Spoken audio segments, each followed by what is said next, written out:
Adam. We're at the Beatlanta house, sitting with Thomas, Chris, Aaron, and Lindsay from Thy Mighty Contract. Thanks for coming out, guys. How y'all doing today?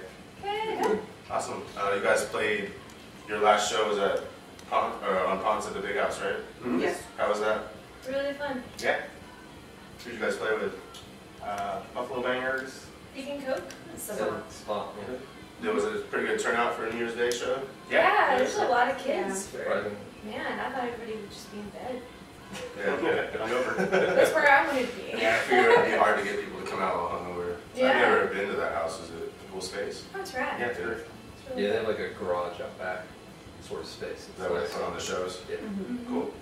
Yeah, it's really nice.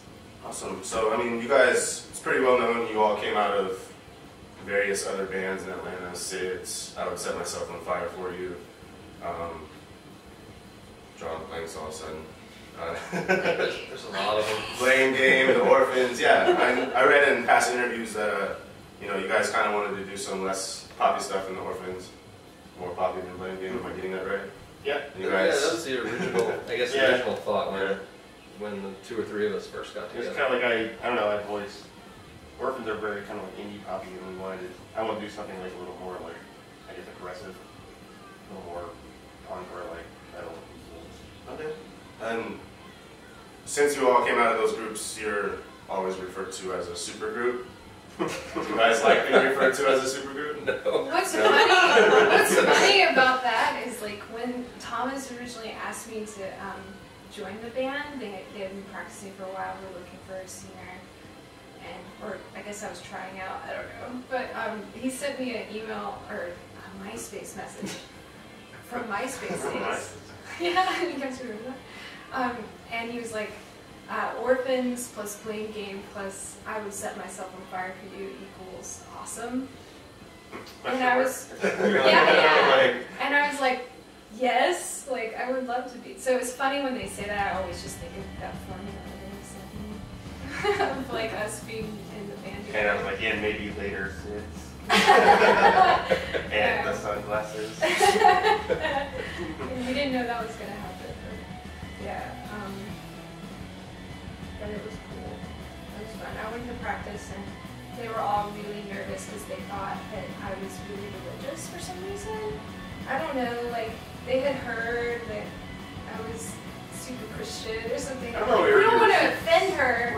Yeah, I don't know if you were super Christian, but we had heard that you were like kind of Christian or something, and we were like, well, we named it for a Riding Christ record, so we kind of gotta like keep that under wraps, and then found out that. I was like, what? Yeah, supergroup's kind of strange to me. I don't know, to me. Yeah. Because all the bands we played in or played with, I think, all probably started as friends either way. So, I mean, we've all known each other. Yeah. It wasn't like, oh, dude, we should totally If find you that all- guy from the Orphans. Yeah. Did you guys feel any extra pressure on your writing or music you put out because of that? You feel people had higher expectations? No, maybe we should have. That's how my expectations are like. Yeah.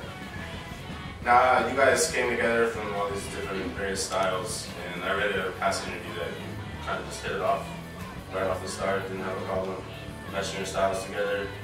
Is there It was a little strange. Real strange? Yeah, because like I always wanted to play, like Orphans were very different from Blame Game, and I always wanted to play with Chris and Ian because I thought they were awesome musicians, but like they're kind of, we were much more like pop, they were much more very free jazz kind of influence or something, and like the first few songs didn't, I think they were a little rough to play. Yeah, I mean, like, I don't know, playing with anybody, it takes a minute to kind of learn each other. But for me, it was, I guess, it's kind of strange. I started playing bass in the band, and now I play guitar, but even in the beginning playing bass, it was kind of cool because I could do different stuff than what I was doing in Blame Game. I could be a lot poppier, or write something a lot poppier, so. And I could strangely read something a lot more aggressive. Yeah. I have kind of a different perspective since I joined a little later. Like he started out on bass and then went to guitar when their second guitarist left. So I took over bass and kind of learned all the stuff that he'd already written, but because of where I came from, SIDS was a little bit darker and not quite as poppy. So I kind of had to like mix what my tendencies were with stuff that wasn't very familiar, but I think it works out pretty well. Did you have a problem singing over it? Man, I was so nervous, to be real. Like, when they asked me to come and like sing, I was like, oh shit, I gotta do a really good job, because I've looked up to these guys for years. And I was like, I don't want to screw up, they're gonna think I'm so stupid. So I was really nervous. We wanted someone that could scream. I had done that. We were like trying to think of It's like okay. a band. We're like, who do we know that can scream? Who do we know? We were probably just like, what happened? Because I hadn't seen you in like 2 years or something. I was like, what happened to that girl Lindsay? I haven't seen her forever. Just found you at MySpace. Yeah. But, Yeah, I don't know. I was nervous, but I mean, I know that from the first practice, I knew that it was going to be awesome because I listened to them write a song while I was there, and it was so smooth, like the way things were written. I was just there, oh, it's perfect, so good. And then when Ian left and they switched up, switched Chris to guitar, which he went into perfectly. It was good. And we brought Aaron in, and it was like, there was no slow momentum. It just like was even better after that point. So it was really awesome. Did you guys have 2 drummers from the get-go? No. yeah, that's What was adding another drummer like? I mean, it was sort of, this was an accident sort of? It was an accident. We had, so Max was working a lot and he couldn't play a lot of shows. And his schedules can be kind of, hit or miss whether he can play a show or like book a show he wants out. So we decided to get a temp drummer. And Daniel always really wanted to play with us. He wanted to play, I guess, guitar when Ian he left. he wanted to play guitar with us. And he's a really amazing drummer. So we asked him if he wanted a temp drum for us, and he said yes. And then they started playing together, teaching him the songs. And we were like, oh my God, this is awesome. yeah, we were like, oh, this just works. This just works so well. Like, you guys can play so well together. And like, so we were just like, well, I guess we have 2 drummers now. And I don't know if we ever, I guess we only played one show with just Daniel, right? Like, the whole idea was that we'd be our temp drummer, but then we just ended up with 2 drummers. Which is Yeah, because Max's schedule got a little more free, and so he was like, actually, I can't play all 3 shows. And it just makes it sound like we were like, way more. all right. I guess it's like really cool. Yeah, unfortunately they're not here, but I think Daniel told me recently he started learning exactly what Max was playing, but then when we kind of decided like, well, the 2 of y'all should play together, he started to kind of go off and write his own thing. Yeah. So at first it was kind of a little strange with both of them playing, but now I think they kind of both write totally separate things that fit together. So, Yeah, it's kind of like, it kind of matches like the original purpose of the band too, because like Max has got this real like kind of poppy background with playing music. He was really like Radiohead and stuff when we first started playing music together. And Daniel was always been like pretty aggressive music, and he can do blast beats really fast. So like, they kind of like complement each other. It's cool. Yeah, he was saying too, Daniel was telling me that what he tries to do is just complement whatever Max is playing and try to fill in the holes almost. And like, I just think it works perfectly. It's good. Yeah, it's pretty, not a lot of bands have 2 drummers, so it's awesome. It works out well. 2 bands.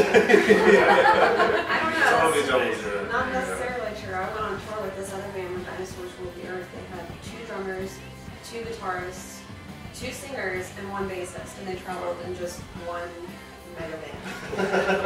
They were very nice guys. They had to develop a system putting the stuff in the band probably. That's some serious They were in touch with the Yeah, masters. seriously. We did that. yeah, we did that recently. Works out. So you guys have your self-titled album out, came out a couple years ago now. 2009.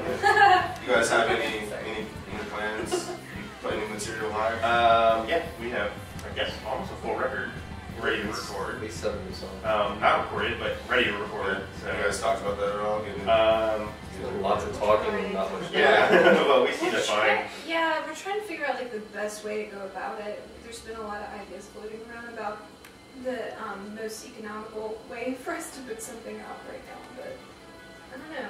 We've got a couple of ideas going on, so hopefully we can work around it. Also, I feel like we maybe need like 1 or 2 more songs. Actually, Yeah. to really make a complete record. Maybe we could get like 8 or 9 around that.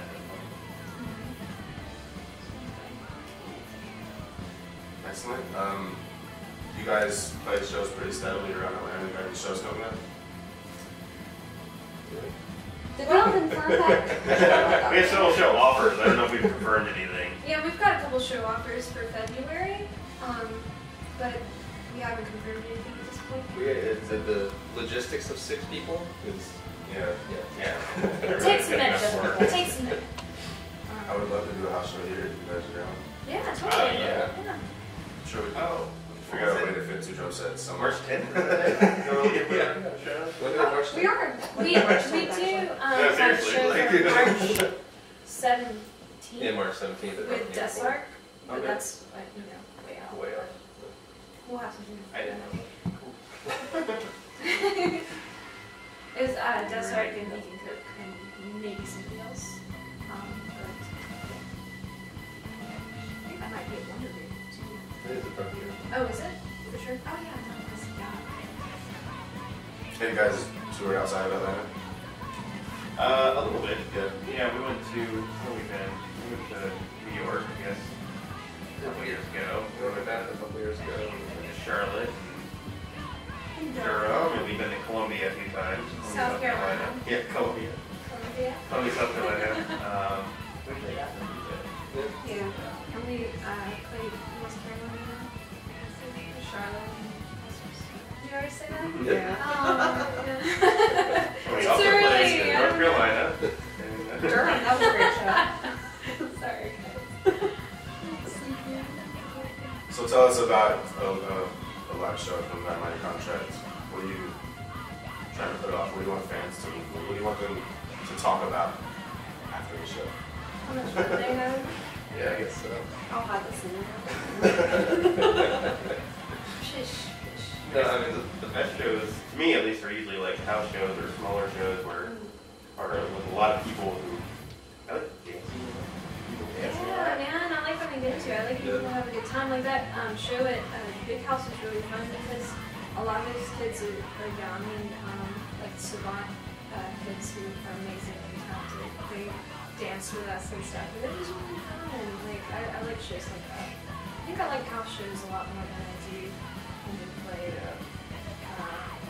clubs. Although it's just different. You know, Yeah. it's like a different feel. I like house shows too. Yeah, it's fun. I don't think there's anything in particular we're trying to like convey to the audience, but I think at least for me, I think everybody's the same way. Like we kind of wear our emotions or whatever on our sleeve when we play. I mean, that's kind of Yeah, I think it's what we all like really enjoy doing. I mean, it's not an easy thing to do with 9-to-5 jobs and stuff. So when you do get to play a show, it's Yeah, and also I think we kind of same going on this line. I think we kind of almost feed off the emotions of the audience in a way. Because like if it's like 3 people there, and it's Doing like, this.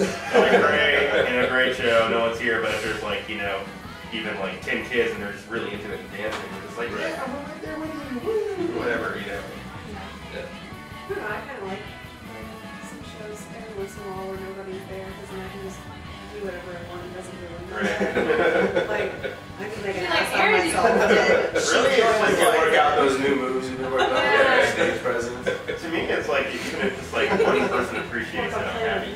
Oh, yeah. Even if if like just one person likes us playing, I'm totally happy with the show. Nobody likes it. You cried a little. I cry a little. And I have to You've been pressed for like 2 weeks. You guys in other projects right now? I know Daniel's in Transvestite, right? Yeah, Daniel's in Transvestite, Sunglasses. and another 2-piece band with this guy. Wow. Yeah. The Orphans, I guess, are currently on hiatus. We haven't practiced in quite a while. Unofficial hiatus. So I don't know. You're not doing anything else, right? I checked your MySpace login, it was like 6 months ago. Oh, the Orphans. Yeah, it's been a while. Like That's how you we have check not your officially MySpace. stopped playing, but we just have not Stopped really. playing. Yeah, we stopped playing basically. No official conversation about that. Okay. And your self-titled album is available for free, which is excellent. It's an amazing album. So go to their Bandcamp and download that. All right, so that's it. Goodbye.